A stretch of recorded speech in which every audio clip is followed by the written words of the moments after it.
waremye ijuru n'isi iboneka n'ibitaboneka, Mana wagiye gusanga Aburahamu mu gihugu cya Uri mu Kaludaya, uramuhamagara n'Ipandaramu, uramuhamagara umwereka igihugu cy'i Kanani, umuha isezerano ko amahanga yose ni muri we azagumugisha mu ruyaro rwe. Giye kigeze muri Kristo, amahanga yose Mwami urayahamagara kugira ngo yinjire mu mugisha wa Aburahamu, yinjire mu isezerano. Nuko natwe twisanze muri iryo sezerano, tukaba twitwa abana ba Aburahamu.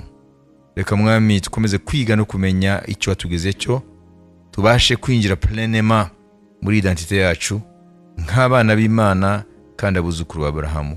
Mu izina rya Yesu ufungura ubwenge bwacu bwo mu mwuka, dutahure Mwami ibyanditswe byera n'ubwira ubwami bw'Imana, dukize ubujiji, abadayimoni bafunga ubwenge bwo mu mwuka turabirukanye mu izina rya Yesu Kristo. Nta muntu ashobora gutahura ibyawe utamufungiye ubwenge. Ubwenge bw'isi turabufite, ariko mu mwuka benshi burafunze. Mwami bufungure. Bibiliya tubwira ko babigishwa babiri bavaga Yerusalemu bagiye Emawusi, bihebye kuko bari bagukurikiye, hanyuma ngo urafatwa, urabambwa, urapfa, urahambwa. Kuri bo bari bazi ko birangiye, ntibamenya ko byose byari umugambi w'Imana. Warinze kubafungura ubwenge ngo batahure ibyanditswe byera. Natwe dukomeze kudufungura ubwenge Mwami wacu Yesu, kugira ngo dutahure ibyanditswe byera. Mu izina rya Yesu Kristo. Amen. Haleluya. Hari ubwenge busanzwe Imana yaduhaye dukoresha muri isi, twiga ku mashuri n'ibiki. Hari n'ubwenge bwo mu mwuka. Ubwenge bwo mu mwuka rero Imana itagufunguye tuvuka bufunze, n'Imana ibufungura. Amen. Nta numwe buvukana, bwo mu mwuka naguvukana. Kubera ko Satani amaze gucumuza Eva na Adamu na Eva utakara. Dusigana ubwenge bw'inyama n'amaraso. Twibute rero, turashaka kureba itegeko rero, itegeko ryo kubiba no gusarura. Nibyo twagarukiyeho, ariko ntabwo twajinjiyemo cyane, nabahaye gusa introduction. Dusome Zaburi 126:5. Ababiba barira bazasarura bishima. Amen. Amen. Ababiba barira bazasarura bishima. Ababiba barira bazasarura bishima. Ceux qui sèment avec larmes moissonneront avec chant d'allégresse. Nagatandatu. Nubwo umuntu agenda arira asohoye imbuto, azagaruka yishimye azanye imiba ye. Amen. Amen. Celui qui marche en pleurant quand il porte la semence revient avec allégresse quand il porte ses gerbes. Ibi ni ngombwa kubimenya. Ababiba barira bazasarura bishimye. Tuma dufata ibyo. Kubera iki babiba barira? Kubera iki babiba barira? Ndavuga ngo uragenda arira ari byo. Ndavuga ngo uretse umuhate wo guhinga no gutera byose, ntago bajya kubiba ubusa, bafata imbuto. Kandi imbuto bafata mu bisanzwe zari kubatunga. None barabyigomwe, bagiye gusa n'ababitakaje kuko bayisutse mu butaka. Nubwo haba hari inzara ukaba ufite imbuto wabitse, ntabwo ufite uburenganzira bwo kujya kuyirya, ukwiye kujya kuyitera. Iyo periode rero niyo kwigomwa. Burya Imana itwigisha mu bifatika tumenye iby'umwuka. Uriya muhinzi muri isi isanzwe burya akoresha ukwizera nubwo atazi ko ari ukwizera, kuko iriya mbuto yanze kurya, tuvuge n'ibishyimbo, yanze kubirya, agiye gushyira mu itaka, afashe risike kuko imvura ishobora kutagwa, akabura izuba, akaba yaranze kuyirya, akigomwa, agahitakaza. Ni ukuvuga ngo ni ukwizera nubwo bo batazi ko ari kwizera. Ibyo rero twabyita ko ari une foi naturelle mu byandike. Ni ukwizera kuba mu bantu kubera ko kuba mu bantu naturellement, kuba mu bantu muri kamere yabo ntibamenye ko ari ukwizera. Wabyise bo babyita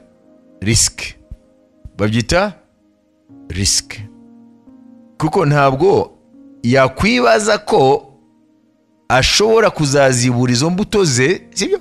Kuko imvura itagwiriye igihe ahubwo yazirya. Natekereza ko ashobora kuzabiba hanyuma ntibone imbuto ntizibone imvura, yagera gute? Yazigomwa akemera inzara, ahubwo yazirya. Sibyo? Nuvuga ngo naturellement hariho principe ya foi idukoramo tutabizi. Naturellement tuvukana muri twebwe principe ya foi karemano, tuvukana muri twebwe kwizera karemano, kuko tubana nako naturellement ntituzi ko ari kwizera. Twebwe babyita risque, prendre des risques. Na niyo rero muri foi y'ukuri, mu kwizera k'ukuri rero nk'impano ariho naho dimension ya risque. Nimwibaze baba bembe 10, Yesu baramubwiye mwene Dawidi dukize, bavugira kure hari. Noneho baje hafi yaravuga ati mugende muyereka abatambyi. Iyo batekereza ibyo bagiye gukora ntibari kujyayo, kuko amategeko aravuga ngo bakwiye kuba kure y'abantu. Bari kubatera amabuye bataragerayo. Bafashe iki? Risque. Donc kwizera kukuri kuri mu risque. Yaba ukwizera karemano, la foi naturelle, cyangwa kwizera nk'impano Imana iduha iyo dukijijwe. Byombi bifite risque. Luka 17:11 tugeze kuri 19. Hano turabona rero kwizera ko kurimo risque. Nuko bari mu nzira bagiye Yerusalemu, anyura hagati y'i Samariya n'i Galilaya. Akigera mu kirorero asanganirwa n'ababembe 10 bahagarara kure. Barataka cyane bati, Mutware Yesu tubabarire. Ababonye arabwira ati, nimugende mwireke umutambyi. Bakigenda barakira. Umwe muri bo abonye akize agaruka ahimbaza Imana n'ijwi rirenga, yikubita imbere y'ibirenge bye aramushima, kandi wari umusamariya. Yesu arami, babandi 9 bari he? Nta bandi bagarutse guhimbaza Imana keretse uyu munyamahanga? Kandi aramubwira ati, byuka wigendere, kwizera kwawe kuragukijije. Amen. Abagabo babembe tujye mu Balewi, Abalewi 13. Uwiteka abwira Mose na Aroni ati, umuntu nagera ku mubiri we ikibyimba cyangwa igikoko cyangwa ibara ry'amera kigahinduka ku mubiri we nk'umuze w'ibibembe, bamuzanira Aroni umutambyi cyangwa umwe mu batambyi bene Aroni. Umutambyi asuzuma umuze wo ku mubiri we, niba ubwoya bwaho uwo muze uri buhindutse umweru akawubona nk'ugeze munsi y'uruhu, uwo muze uzaba ari ibibembe. Uwo mutambyi amusuzume avuge ko ahumanye. Ariko niba abonye iryo bara ry'amera ryo ku mubiri we nk'iritageze munsi y'uruhu, ubwoya bwaho ntibube buhindutse umweru, uwo mutambyi akingirana uwafashwe n'uwo muze amara iminsi 7. Ku munsi wa 7 uwo mutambyi amusuzume, nabona uwo muze ugumye uko wari uri utakwiriye ku mubiri, uwo mutambyi yongere amukingirane indi minsi 7. Ku munsi wa 7 uwo mutambyi yongere amusuzume, nabona uwo muze utakigaragara cyane utakwiriye ku mubiri, avuge ko adahumanye, bizaba ari ibikoko. Uwo muntu amese imyenda ye abe adahumanye. Ariko niba ibyo bikoko bizamukwira ku mubiri, amaze kwiyerekera umutambyi guhumanurwa, azongere yereke umutambyi. Uwo mutambyi amusuzume, nabona ibyo bikoko bimukwiriye ku mubiri, avuge ko ahumanye, bizaba ari ibibembe. Umuze w'ibibembe nufata umuntu, bazamushyira umutambyi. Uwo mutambyi amusuzume, nihaboneka ikibyimba cyera ku mubiri we kikaba gihinduye ubwoya bwaho kuba umweru, kikabaho igisebe cy'inyama, kizaba ari ibibembe byatinze ku mubiri we, uwo mutambyi avuge ko ahumanye ntamukingirane kuko ahumanye. Kandi ibibembe nibimusesa ku mubiri bikarangiza umubiri w'ufashwe n'uwo muze, bihereye ku mutwe bikagera ku birenge, aho umutambyi areba ku mubiri hose, uwo mutambyi amusuzume, nabona ibibembe birangije umubiri we wose avuge yuko wafashwe n'uwo muze adahumanye, umubiri we uhindutse umweru hose ntahumanye. Ariko igisebe cy'inyama niba kizamubonekaho kuri uwo munsi azaba ahumanye. Umutambyi azasuzuma icyo gisebe cy'inyama avuge yuko ahumanye. Icyo gisebe cy'inyama kirahumanye, ni ibibembe. Kizasubira kuba umweru azasanga umutambyi, nawe amusuzume, niba igisebe cy'uwo muze gihindutse umweru, uwo mutambyi avuge yuko uwafashwe nawo adahumanye, azaba adahumanye. Niba umuntu afite ku mubiri inkovu y'aho igishyute cyakize, muri iyo nkovu hakabamo ikibyimba cyera cyangwa urubara, cyere ku mutambyi, nawe agisuzume, niba kibona nk'ikigeze munsi y'uruhu, ubwoya bwaho bukaba buhindutse umweru, umutambyi avuge ko ahumanye, kizaba ari umuze w'ibembe washeshe muri cya gishyute. Ariko niba umutambyi asuzumye rwa rubara akabona rutarimo ubwoya bwera kandi rutageze munsi y'uruhu, ahubwo ko rutagaragara cyane, uwo mutambyi amukingirane amara iminsi 7. Niba ruzaba rukwiriye ku mubiri we, uwo mutambyi avuge ko ahumanye, ruzaba ari umuze. Ariko niba urwo rubara ruzaba rugumye aho ruri rudakwiriye, ruzaba ari inkovu ya cya gishyute, umutambyi avuge ko adahumanye. Cyangwa umuntu nagira ubushye ku mubiri, inkovu yabwo ikaba urubara cyangwa ibara ry'amera, umutambyi ahasuzume, nabona ubwoya bwo muri urwo rubara cyangwa muri iryo bara ry'amera buhindutse umweru, akakibona nk'ikigeze munsi y'uruhu, kizaba ari ibibembe byasheshe muri bwa bushye, uwo mutambyi avuge ko ahumanye, kizaba ari umuze w'ibibembe. Ariko niba umutambyi ahasuzumye akabona ari nta bwoya bwera muri urwo rubara cyangwa muri iryo bara ry'amera, kandi ko kitageze munsi y'uruhu ahubwo kitagaragara cyane, uwo mutambyi amukingirane amara iminsi 7. Ku munsi wa 7 umutambyi azamusuzume, niba kizaba gikwiriye ku mubiri, uwo mutambyi avuge ko ahumanye, kizabe ari umuze w'ibembe. Ariko niba urwo rubara cyangwa iryo bara ry'amera kizaba kigumyeho kiri kidakwiriye ku mubiri kandi ntikigaragare cyane, kizaba ari ikibyimba cyaturutse muri bwa bushye, uwo mutambyi avuge ko adahumanye, kizaba ari inkovu y'ubwo bushye. Kandi umugabo cyangwa umugore nagira umuze ku mutwe cyangwa ku kananwa, umutambyi awusuzume, niba abona ko ugeze munsi y'uruhu hakabamo ubwoya bw'umuhondo unyunyutse, umutambyi avuge ko ahumanye. Uwo muze uzaba ari ibikoko, ari byo bibembe byo ku mutwe cyangwa ku kananwa. Nukomeza Imana iravuga ukuntu abatambyi bazaba basuzuma ibi bembe. Hanyuma kuri 14 bavuga rero iyo yakize uko bikwiye kugenda. Kuri 14 murongo wa mbere, Uwiteka abwira Mose ati, aya aba ariyo mategeko y'umubembe ku munsi wo guhumanurwa kwe. Azashyirwa umutambyi, nawe ave mu ngando z'amahema, asuzume uwo mubembe, nabona ko akiza uwo muze w'ibibembe, ategeka ko bashakira ugiye guhumanurwa inyoni 2 zitazira nzima, n'ingiga y'umwerezi, n'agatambaro k'umuhemba, n'agati kitwa ezobu. Umutambyi ategeke ko bakererera imwe muri zo mu rwabya hejuru y'amazi yatembaga.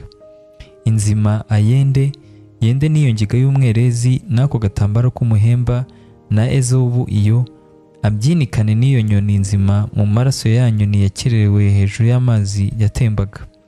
Amishe ayo maraso 7 kugiye guhumanurwa ibibembe, avuge ko ahumanutse, arekurire mu gasozi iyo nyoni nzima, maze uhumanurwa amese imyenda ye, yiyogoshesha umubiri wose, yiyuhagire, aba ahumanuwe, abone kugaruka mu ngando zanyu, ariko amara iminsi 7 aba hanze y'ihema rye.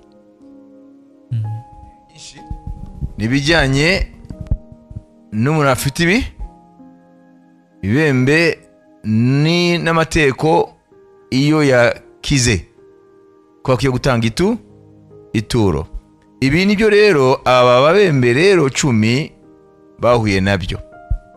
Icyambere twabonye ko iyo ibembe bimaze kwemezwa n'umutambyi, uwo muntu asubira mu babo, ahabwa akato, azajya asuzumwa barebe yuko Imana yamukijije, ko Imana yavuze inzira zo gukira. Hanyuma nakira akwiye kujya kwiyereka nde? Umutambyi atwaye iki? Amaboko basa, atwaye ituro. Abembe 10 rero babaga hehe? Mu kato. None Yesu yari yaragiye Yerusalemu, anyura i Samariya. Abembe bahagarara kure baramubona. None bamubonye, je nageze abo babembe aho bari bahagaze. Amen. Bwo mu mateka harazwi. Hanyuma bavugira kure ko bari kumwegera. Baravuga ati, envers Jésus, maître, aie pitié de nous. Ariya kuri 13. Luka 17:13. Barataka cyane bati, mutware Yesu tubabarire. Mutware Yesu tubabarire. Nawe ababonye ababwira iki? Mukurikira. Ababonye arababwira ati, nimugende mwiyereke umutambyi. Bakigenda barakira. Amen. Mugende muyereke umutambyi. None byari byo mu mategeko ya Mose. Arababwiye bagende biyereke umutambyi. Ni ukuvuga ngo rero aho bari bahawe akato nibahivana bakinjira mu bantu, barabicisha mu mabuye. Mu buryo bwa kimuntu Yesu abiboreze ku rupfu. Yesu ririya jambo ngo mugende mwireka abatambyi, amen, ryasanze muri bo kwizera ibyo yavuze. Noneho barahita bagenda, ngo bakigenda gusa barakira. Ntabwo ushaka kujya kuri babandi 9 bo batagaruze gushima Yesu, umwe gusa Musamariya akaruka gushima Yesu, ariko nashaka kuvuga ikintu kimwe niki, nuko bafashe riske. Kuko iyo batekereza ngo tujyanye mu rupfu, baravuga ngo ninde babwiye umuvuka mu kato. Nuvuga ngo bizeye Yesu yuko abakijije, kuko barabizi ngo kujya kwiyereka umutambyi ni kubera twakize mutuvane mu kato, umutambyi abasuzume. Mwabizi kandi bibere n'abatambyi ubuhamya. Ninde babwiye ngo muze? Ni uwitwa Yesu. Rero kwizera hano turabona ko aba bagabo 10 bafashe risk. N'umuhinzi rero iyo afashe imbuto akajya kubiba, ntabwo azi ko zizamera, abafashe risk. Niyo mpamvu ngo usora imbuto arira azagira gute? Azasarura yishimye. Ni ukuvuga ngo rero kubiba bifite iteko ribigenga, ni ukwigomwa. Kwa kwigomwa kwa mbere, le don de soi biratandukanye. Hariya ni le don de soi, ni wowe witanga. Hano urigomwa ibyo ufite byakawugira akamaro. Amen. Kuko uzi neza yuko uzasarura. Ryateko ryavuze la loi du don de soi, ni wowe witanga kwitangira abandi. Murabyibuka? Ariko hano utanga kubyo ufite, kuko uziga ko uzasarura. Imana ishimwe. Ariko ibabaje rero, iyi tegeko ryo kubiba no gusarura mu buryo bw'umwuka benshi ntibararisobanukirwa. Bahita bamera nk'aho muhinzi arya n'imbuto. Mu mwuka rero kubiba no gusarura. Amen. Ni ukuvuga ngo rero iyo tubibye tuba twizeye ko tuzasarura, ariko iyo tutabibye ntabwo tuziga gusarura. Abakristo ejo benshi rero barya n'imbuto. Muri cyo bivuga se? Muri cyo bivuga kurya n'imbuto. Ni ukuvuga ngo Imana iraguha umugisha, sibyo? Mu bifatika ntubibe. byose ukarya. Ni umuhinzi yariye n'imbuto, kuko Imana ibiguhaye ngo ufatemo imbuto, nta kindi. Mwabizi umukristo adakorera Imana mu gutanga mu Imana yamuhaye aba ameze nk'umuhinzi arya n'imbuto. Iby'Imana iduha tukwiye gufata imbuto. Amen. Ukwiye gufata imbuto ukabiba. Umukristo rero adafata mu by'Imana yamuhaye bifatika ngo atangire Imana, ameze nk'umuhinzi mu buryo bw'isi arya n'imbuto. Namwe mutekereze ingaruka z'umuhinzi arya imbuto, singoranira. Dusome Imigani 10:22. Hano turavuga kubiba mu bwami bw'Imana, kubiba mu buryo bw'umwuka.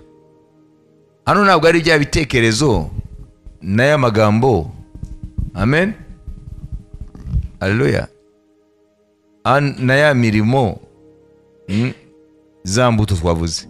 Hano turavuga rero kubiba spirituellement, mu buryo bwo gufata ibifatika. Amen. Noneho bikavunjwamo iby'umwuka. Nkuko Paulo yavuze ngo tubabibamo iby'umwuka tukabasaruramo ibifatika. Dushobora no guhindura ibifatika tukabibiba tugasarura imigisha y'umwuka. Dusome hariya. Umugisha w'Uwiteka atanga uzana ubukire, nta mubabaro yongeraho. Amen. Umugisha Uwiteka atanga uzana ubukire, nta mubabaro. Nuvuga ngo rero iyo tumaze kumenya iteko ryo kubiba no gusarura mu buryo bw'umwuka, tuhita tumenya yuko iyo tubibye mu kwizera, ariko gutanga mu byo dufite tugakorera Imana, Imana niyo itanga umugisha kandi ugatungisha, niko bivuga. Amen. C'est la bénédiction de l'Éternel qui enrichit et nous la fait suivre d'aucun chagrin. Nta muntu wamenye iri tegeko ryo kubiba no gusarura mu buryo bw'umwuka, kubiba mu by'ubwami, ngo yigeze akurikirwa n'agahinda ko yabibye. Mwabyumvise? Nta kwicuza kubamo. Kubishyira mu bikorwa nibyo binanira abantu. Dusome umuntu yagize ubwenge bukomeye cyane muri ibi, yamenye iteko ryo kubiba no gusarura. Itangiriro 26 umurongo wa mbere, hanyuma usimbuke ku murongo wa 12-13. Indi nzara itera muri icyo gihugu itari yateraga mbere Aburahamu akiriho. Isaka ajya i Gerari kwa Abimeleki umwami w'Abafilisiti. Isaka biba muri icyo gihugu muri uwo mwaka yeza ibiruta inshuro 100, Uwiteka amuha umugisha. Uwo mugabo aba umukire, agenda arushaho ageze aho yabereye umukire cyane. Amen. Amen. Biratangaje. Ntago yabibye mu gihe cy'uburumbuke, abibye hariho inzara. None se iyo arya imbuto kuko ari inzara byagenda gute? Nawe yari gutanwa niyo nzara n'amapfa. Niyo mpamvu tubwiye kare ngo usora imbuto urira, ukazasarura wishimye. Mwabyumvise? Tukwiye rero kwigira kuri Isaka, tukamenya yuko utareba ku bihe uvuga uti yewe ntago nshobora kubiba kuko uri mu gihe cy'amapfa, n'izi mbuto nkwiye kuzirya. Kubera ko wowe ntago ureba kubiboneka, ureba ku Mana uri urabibira, kuko yo yamaze gusena ko izaguha umugisha, ko umugisha wayo n'utungisha kandi ntago wicuzwa. Imana ishimwe. Haleluya. Dusubire mu jambo twasomye ejo, Abikorinto 2:9-6 na 7-8, tugeze ku 11. Ariko ndavuga ibi ngo ubiba nke azasarura bike, naho ubiba nyinshi azasarura byinshi. Umuntu wese atange nk'uko abigambiriye mu mutima we, atinuba kandi adahatwa, kuko Imana ikunda utanga anezerewe. Kandi rero Imana ishobora kubasazaho ubuntu bwose, kugira ngo murusheho gukora ibyiza byose mufite ibibahagije muri byose, nk'uko byanditswe ngo yaranyanyagije aha abakene, gukiranuka kwe guhoraho iteka ryose. Amen. Amen. Hano murabyumva? Amen. Pawulo aravuga ko ubiba nkeya azasarura nkeya. Ntabwo Imana twese iduha ibingana, kuko Imana yaba injuste. Ababiba byinshi mu bwami bw'Imana birumvikana ko ukwiye gusarura byinshi.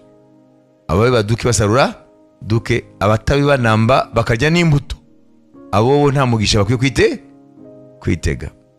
Mwabyumvise ibyo? Ce sont des principes, ce sont des lois divines, n'amategeko y'Imana, et Dieu ne transige pas avec ces principes. Imana ntago ikina n'amahame yayo. Ecclesiastes, umubwiriza 11:6. Mu gitondo ujye wiba imbuto zawe, kandi nimugoroba ntukaruhure ukuboko kwawe, kuko utazi ikizera ari iki cyangwa kiriya, cyangwa yuko byombi bizahwanya kuba byiza. Amen. Imana kubiba mu bihe byiza gusa, ngo biba dès le matin sème ta semence et le soir ne laisse pas reposer ta main, car tu ne sais point ce qui réussira, ceci ou cela, ou si l'un et l'autre sont également bons. Urabiba mu bihe byose kubera ko utazi ikizamera. Ni ukuvuga ngo umukristo akwiye kubiba ibihe byose. Amen. Ikindi ukwiye kumenya rero ni iki rero, imirima iratandukanye, ntabwo ukwiye kubiba ari hose. Hari imirima ibibwamo ibi, ariko byabibwa ahandi ntibimere ubutaka. Umuhinzi rero ubiba akwiye kumenya aho abiba. Amen. No mu mwuka ariko bimeze, ukwiye kumenya ese urabiba muhe murima. Kwa rero nk'abakristu bumva ijambo ry'Imana ntibashaka kuryumvira, hanyuma bo bakiremera ijambo ryabo, hanyuma ugasanga bameze nk'aba bajya kubiba batabaze kumenya umurima babibamo uwo ari wo. Ushobora kuba ufite imbuto ariko ukajya kubiba ahantu habi. Niba ijambo ry'Imana rivuga ngo muzane mu nzu yanjye mu bubiko bwanjye ibya 10 bishitse n'amaturo, sibyo? Yavuze hehe? Mu nzu yayo. Ariko ugahita wihimbira ngo je numva nta mpamvu yo kugenda mu nzu y'Imana, nkuko byeze muri iki gihe kubera Satani arwanya ijambo ry'Imana.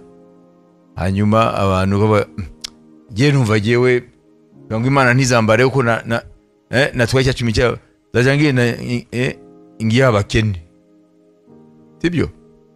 Ugiye kubiba muri tariho, kuko Imana ateganije ibintu bitatu, ariko yitwa omone.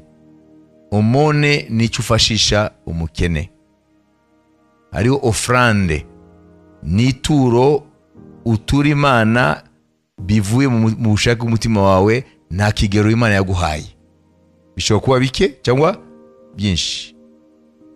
Ya gatatu ni icya 10 gishitse cy'umuganura w'ibyunguka cyangwa ibyo tunzi. Yavuze ko icya 10 gishitse kandi umuganura bikwiye kujya mu nzu y'Imana. Wewe rero kubera ubugugu bwawe cyangwa kudasobanukirwa cyangwa rebellion, cyane uvuga kugomera Imana, sibyo? Cyangwa kibaza ko uhima abantu, wowe uzishaka imirima yindi. Wabizi rero nubiba mu mirima itariyo, imbuto zawe ntago zizamera.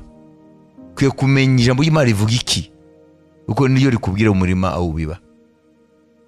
Iyo ugiye gufasha umukene byitwa omone, kandi Imana irategeka ko umuntu urusha imbaraga mu mikoro ukiye kumufasha, byitwa omone.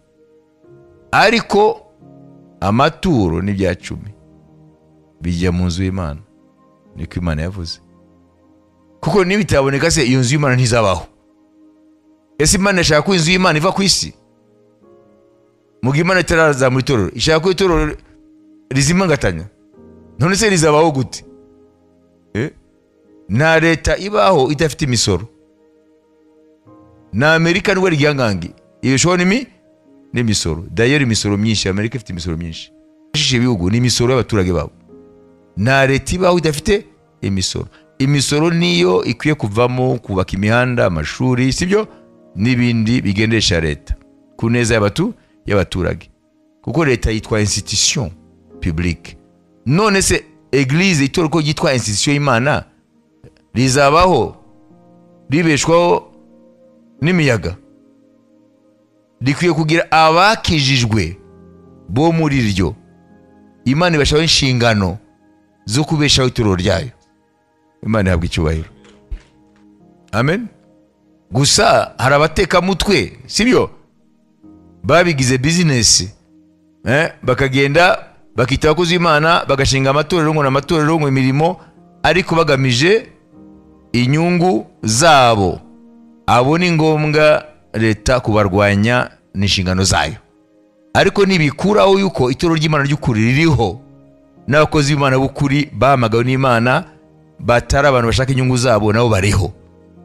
Rero ntabwo ushobora rero guhora Yesu kuko muri ekipe ye habonetse Yuda nabe Yuda, Yesu aguma ari Yesu. Imana yabwa icyubahiro. Amen. Byumvikanye?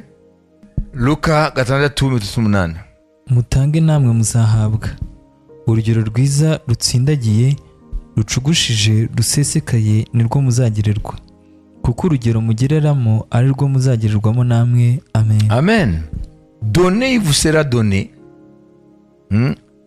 Ibi biratuzana ku yindi loi, ku yindi principe yitwa l'arroseur sera arrosé. Iyo ni principe yindi turaweza kwivuga. Donnez, il vous sera donné. Mutange muzahabwa, sibyo? Kandi ntabwo bazabaha igipimo mwatanze mu bazacuzuza bagute abatsindagire bacuguse. Ngo uzahabwa ibirenze kure ibyo watanze. Iyi ni principe Yesu yavutanze. Amen. Mwabyumvise? Ubugugu rero nibwo bwigira nabi. Kuko ibi bintu bitatu ntabwo byakoreka mu buzima bwawe. Ufite ubugugu. Birumvikana? Nanyo Paulo avuga mu Bafilipi 4:19. Abibwira mu Bafilipi umurimo bakoze wo kumushigikira mu murimo Yesu yamuhamagariye w'intumwa. Amen. Bafataga ibyabo bakasutana ministeri ya Paulo kugira ngo ubutumwa bugere mu mahanga yose. Hanyuma mumve icyo yatuye ku turo ry'Ifilipi. Kandi Imana yanjye izabamara ubukene bwanyu bwose nk'uko ubutunzi bw'ubwiza bwayo buri muri Kristo Yesu. Amen. Nta gushidikanya. Imana yanjye izabamara ubukene bwanyu bwose. Kubera iki? Kubera ko nusoma urwandiko aravuga ko si rimwe si kabiri barasapotinze umurimo. Baritangiye umurimo w'ubwami bw'Imana. Ariko abantu benshi ba Kristo kuko batazi Bibiliya bafatira ijambo bakaryiha ngo Imana iravuze nzabamara ubukene bwanyu bwose. Kandi abantu bajya kureba ntabwo bitangira Imana, ntabwo bashika umurimo w'Imana. Comment est-ce que toi t'attribues les promesses qui ne te concernent pas? Ora fata amasezerano atakureba. Ni nk'umuntu agenda yikubita gatuza ngo zasarura muzabona kandi igeze abiba. Uwo muntu usumuzazira? Irero Abafilipi 4:19 n'Abafilipi itoro ryo mu mugi wa Filipi. Wayumvise? Umugi igihugu cy'Abagiriki mu gihe cya Paulo hari imigi minini, Tesalonike na Filipi. Amen. Ni imigi yo mu Bugiriki. Iro toro ryaravutse rirakunda umwami. Ubutumwa buri barabwakira koko. Noneho kuko kunda umwami biyemeza kuzajya bashigikira Paulo kugira ngo ageze ubutumwa no ku yandi mahanga menshi, kumushigikiza ibyo batunze. Ni ngombwa nubwo bibita bivuga iri jambo twumvise ryabasoreyeho ngo Imana yangiza abamara ubukene bwanyu bwose. Bivuga ngo Imana yagize gute? Yabashubije ibyo batangaga? Oya, igipimo yabahaye niki cyaratsindagiwe cyarujujwe, kiratsindagirwa, kiracuguswa. Imana ntabwo icyubahiro. Ko niko Imana ikora. Nawe nukurikira amagambo y'abantu kwiyerezo uzisanga warahombye byinshi. Imana yari yaguteguriye. Imana ishimwe. Kuko sa abantu bazarucira urubanza ni Imana. Uzajye ubyibuka. Imana ishimwe. Iyo niki ni itegeko byo kubiba no gusarura. Nyuma rero yo gusenga turaza kubona itegeko yitwa la loi de l'élévation. Itegeko ryo kuzamurwa. Elevator umugani w'Abanyamerika. Iroroje kabisa. Hari itegeko ryitwa la loi de l'élévation. La loi de l'élévation. Itegeko ryo kuzamurwa. Amen. Ariko tubone dufate iminota 5 dusengere kwanza ibyo tumaze kwiga. Ese wowe iryo tegeko ryo kubiba no gusarura rirakora mu buzima bwawe nk'umukristo? Gende ubyibaza imbere y'Imana. Nimba atari ibyo ubyihane, ubwira Imana igufashe, ubwira imbabazi. Amen. Niyo wikenesha reka. Ntabwo ari Imana. Imana negurizwa izuru. Icyo umuntu abiba nicyo azasarura. Nubiba ubugugu uzasarura ubugugu nyine. Uzasarura igihe cyose gukorera mu mufuka utobotse. Kuvomera mu gito mu kitabika amazi. Kudakorera Imana ni ugukora ushira mu mufuka utobotse, no kuvoma mu kitabika amazi. Kuri ijambo ry'Imana nje kuri. Uwavuze ngo uwizera akabatiza akizwa ni wavuze naya yose. Ntukamuvangurira amagambo. Uvangura y'uwizera nawe udashaka kwizera, ubwo ni ubuswa. Amen. Uyange yose cyangwa uyizere yose, niko Yakobo avuga.